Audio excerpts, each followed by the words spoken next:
नमस्कार मित्रांनो, सक्सेस की या यूट्यूब चॅनलवर मी अमोल मानवकर आपले स्वागत करतो। एमपीएससी व इतर कोणत्याही स्पर्धा परीक्षेची तयारी करताना मुख्य अडचण असते गणित विषयाची। अनेकदा वेगवेगळ्या पुस्तकातून व्यवस्थित अभ्यास करून क्लासेस करून ऐन वेळेत परीक्षेत गेल्यानंतर गणिताच्या संदर्भात गोंधळ होतोच, असाच बऱ्याच बहुतांश विद्यार्थ्यांचा अनुभव असतो। परीक्षेत गेल्यानंतर वेळ न पुरणं किंवा सरावातील उदाहरणांचा चुकीचा पर्याय निवडणं असं बहुतांश विद्यार्थ्यांना घडतं। त्याचं प्रमुख कारण असतं की गणित हा विषय केवळ वाचन किंवा पाठांतराचा नसून तो नियमित सरावाचा विषय आहे। आपल्याला रोज अर्धा ते पाऊण तास गणिताचा चांगल्या पद्धतीने सराव करायला पाहिजे। त्यानंतर गणिताच्या मूलभूत संकल्पना चांगल्या पद्धतीने समजून घेतल्या पाहिजेत। त्यानंतर गणिती क्रियांचे बारीक सारीक छोटे मोठे नियम आपल्याला सर्व माहिती असावेत। त्याच पद्धतीने गणिताच्या शॉर्टकट मेथड्स आपल्याला माहिती असावेत। या पद्धतीने जर आपण अभ्यास केला तर कोणतीही परीक्षा असली तर निश्चितपणाने यश हे तुमचंच आहे। तर बघूया आपण या चॅनलच्या माध्यमातून एमपीएससी साठी असणारे सर्व प्रकरण आपण शॉर्ट पद्धतीत सर्व संकल्पना समजून घेणार आहोत। तर आज आपण सुरुवात करू 1 पासून 1000 पर्यंतच्या कोणत्याही संख्यांचे वर्ग शॉर्ट पद्धतीने कसे करायचे बघूया। आता आपल्याला 9 या संख्येचा जर वर्ग करायचा तर आपण काय करत असतो, आता वर्गाची व्याख्याच आहे की कोणत्याही संख्येला त्या संख्येने गुणले असते येणारा गुणाकार हा त्या संख्येचा वर्ग असतो। मग 9 चा वर्ग करताना आपण 9 गुणिले 9 बरोबर 81 ही आपली नेहमीची पद्धत झाली। 9 ला 9 ने गुणल्यास 81 हा गुणाकार येतोय, तर 81 हा आहे 9 चा वर्ग। पण या पद्धतीने आपण जर वर्ग काढला तर या ठिकाणी सोपी संख्या असल्यामुळे पटकन निघतोय। मोठ्या 2 अंकी किंवा 3 अंकी संख्येचे वर्ग काढताना अडचण निर्माण होईल। पाहूया शॉर्ट पद्धतीने करताना समजा आपल्याला 2 अंकी संख्या घ्यायची आहे 38 आणि 38 चा आपल्याला वर्ग करायचा आहे। तर 38 चा वर्ग करताना आपण इथं एकक स्थानचा अंक 8 आणि दशक स्थानचा 3 आहे, त्या दोन्ही अंकांचे आपल्याला वर्ग करायचे आहेत।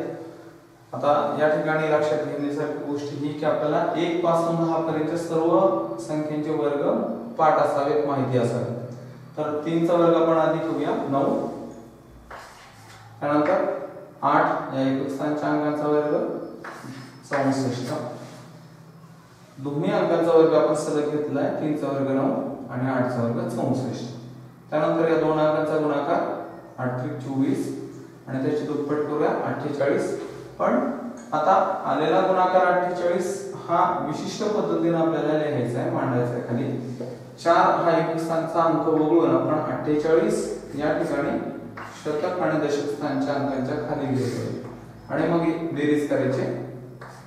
4 8 आणि 6 चा 4 हाचा 1, तर 10 आणि 10 4 14, 1444 हा आहे 38 या संख्येचा वर्ग। त्यानंतर समजा आपल्याला 56 या संख्येचा वर्ग घ्यायचा आहे, तर आधी आपण 5 चा वर्ग करूया 25, 6 चा वर्ग 36, दोन्ही अंकांचा गुणाकार 6 35 आणि त्याची दुप्पट 6, या सर्वांची बेरीज 6 3 1101 हाचा 1 3136। जर समजा आपल्याला 87 या संख्येचा वर्ग करायचा आहे तर 8 चा वर्ग 64, 7 चा वर्ग 49। आता लक्षात घ्या प्रत्येक ठिकाणी आपण 2 अंकी संख्या घेतली असताना आधी आपण दशक स्थानच्या अंकाचा वर्ग व त्यानंतर आपण एकक स्थानच्या अंकाचा वर्ग अशी मांडणी करतो। आता त्या 2 अंकांचा गुणाकार 8 56 आणि त्याची दुप्पट 112, या सर्वांची बेरीज 9 6 5 7 7569 आणि समजा आपल्याला 92 या संख्येचा वर्ग करायचा, तर 9 चा वर्ग 81 2 चा वर्ग 4, पण या ठिकाणी आता लक्षात घेण्यासारखी गोष्ट ही की 2 चा वर्ग 4 हा एक अंकी येतोय। आतापर्यंत एकक स्थानी असलेल्या सर्व संख्यांचे वर्ग दोन अंकांमध्ये आलेले आहेत। 7 चा वर्ग 49 आलाय, 8 चा वर्ग 64 आहे, 6 चा वर्ग 36 आहे। पण इथं 2 हा एकक स्थानाचा जो अंक आहे त्याचा वर्ग एक अंकी येतोय 4, तर आपण त्याला 2 अंकी रूपांतर करू। अगोदर 0 घेऊ आणि नंतर 4 घेऊ। आता जेव्हा जेव्हा अशा पद्धतीने एकक स्थानाला 1 येईल किंवा 2 किंवा 3 या तीन पैकी कोणताही अंक जर आला तर वर्ग केल्यानंतर एक अंकी येईल।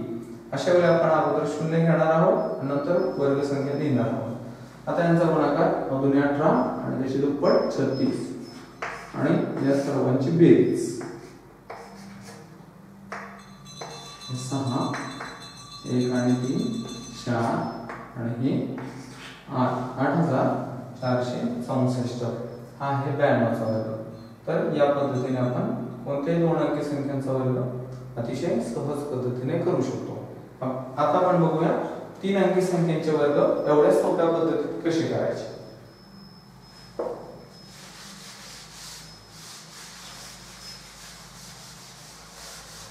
समजा आपल्याला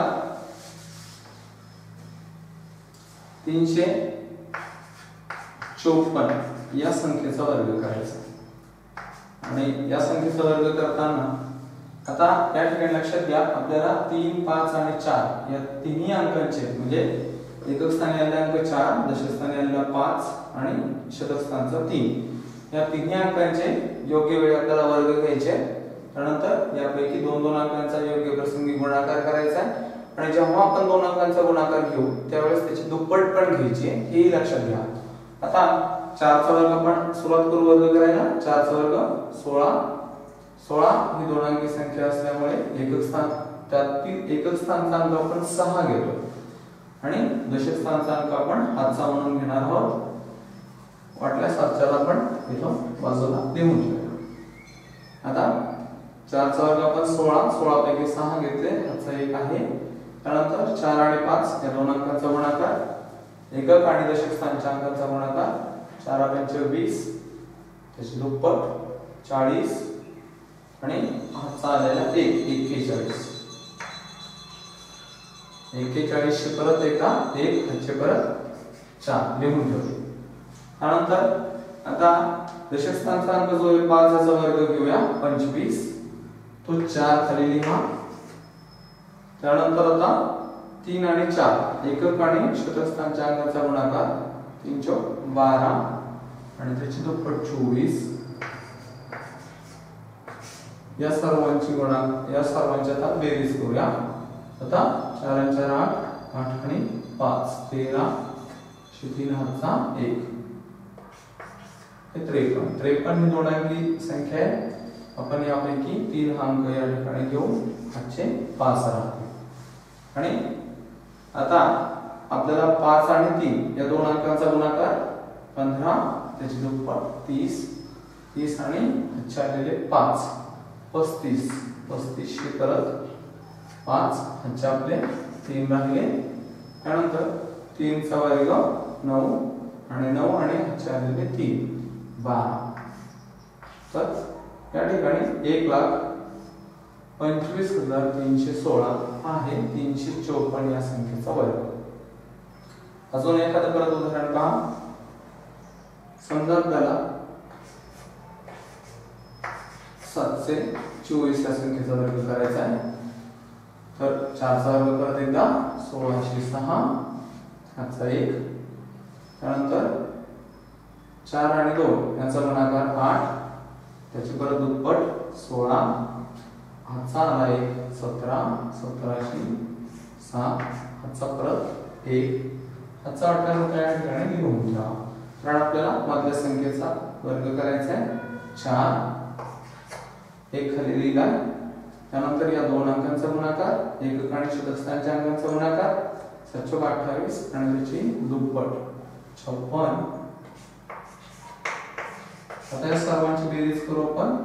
60 अधिक 1 61 2 अंकी संख्या असल्यामुळे एकक स्थानचा अंक 1 येईल, हातचे परत 6 त्यानंतर 7 आणि 2 यांचा गुणाकार 7 दोन्ही 14 त्याची दुप्पट 7 दोन्ही 28 28 पण हातच्या 6 तर 28 अधिक 6 34 34शी 4 हातचे 3 आणि शेवटी आता एक शतक स्थानाचा अंक 7 याचा वर्ग घेऊया 49 आणि 49 अधिक 3 म्हणजे झाले 52 तर आता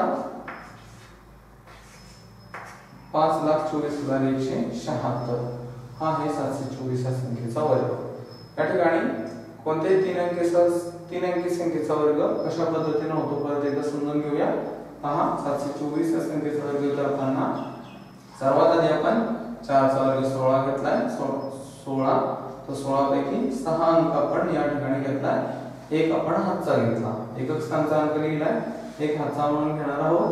त्यानंतर या दोन अंकांचा गुणाकार उजवीकडे दोन अंक एकक आणि दशक स्थानच्या अंकांचा गुणाकार 4 2 8 त्याची दुप्पट 16 अधिक हातचा 17 17शी 7 हातचा परत 1 त्यानंतर आपण या दशक स्थानच्या अंकाचा वर्ग घेतलाय 4 आणि एकक आणि शतक स्थानच्या अंकाचा गुणाकार 728 आणि त्याची दुप्पट 56 सर्वांची बेरीज झाली 61 61 पैकी एक हा अंक आपण या ठिकाणी घेतलेला आहे हातचे परत 6 त्यानंतर आपण 7 आणि 2 म्हणजे दशक आणि एक शतक स्थानच्या अंकांचा गुणाकार 7 2 14 त्याची दुप्पट 28 14 त्याची दुप्पट 28 तर या ठिकाणी 28 आणि अधिक हे 6 तर 34 34शी 4 हातचे आपले 3 आणि त्यानंतर 7 चा वर्ग 49 अधिक 3 म्हणजे 52